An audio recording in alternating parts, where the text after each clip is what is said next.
In the wake of World War II, the US government is engaged in a large number of secret medical experiments designed to help win the Cold War. Developing techniques for mind control to create a so-called Manchurian candidate. What is the extent of these brainwashing experiments? How did the CIA become involved in such far-reaching and disturbing research?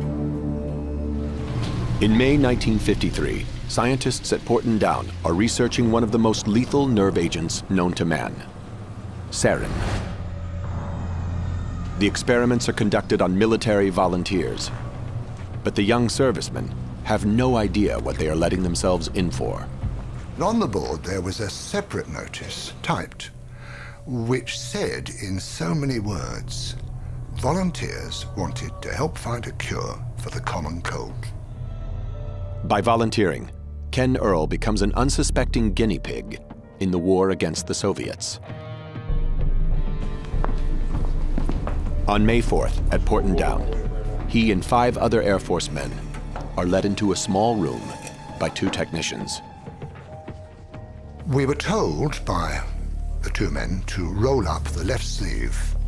These 2 men then took 2 pieces of material and they taped them to our forearm.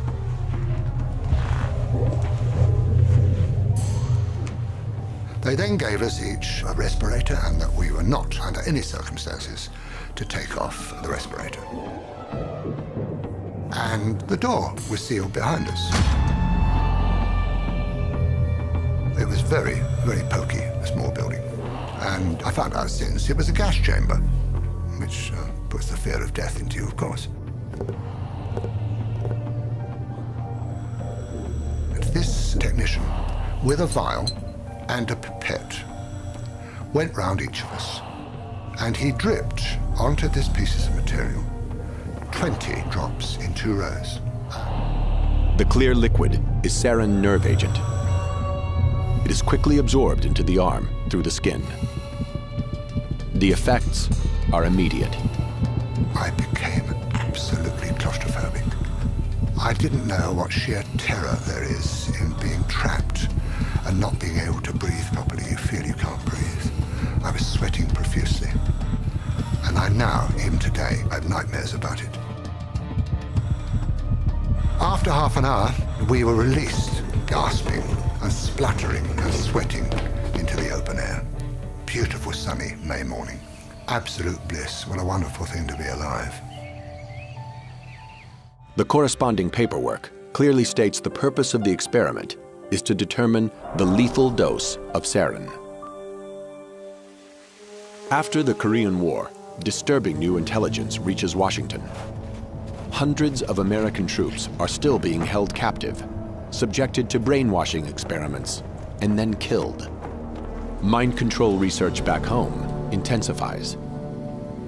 The new goal is to cause an individual to become subservient to an imposed control, to the point where he will perform acts against his will and then have no memory of the act. The search for a real-life Manchurian candidate begins. To produce such an assassin, the CIA faces 2 main challenges: how to induce amnesia and how to program in new behavior. In 1957, Dr. Ewan Cameron, an eminent psychiatrist in Montreal, believes he has the answers. Cameron applies his techniques under the guise of normal therapy. It was a 3-part technique which started with an effort to wipe out past patterns of behavior. And this was accomplished through the use of particularly intensive, repeated, high-level electroshocks until no more convulsions could be elicited from a patient. Cameron then plays tape-recorded messages through helmets that are locked to his patients' heads.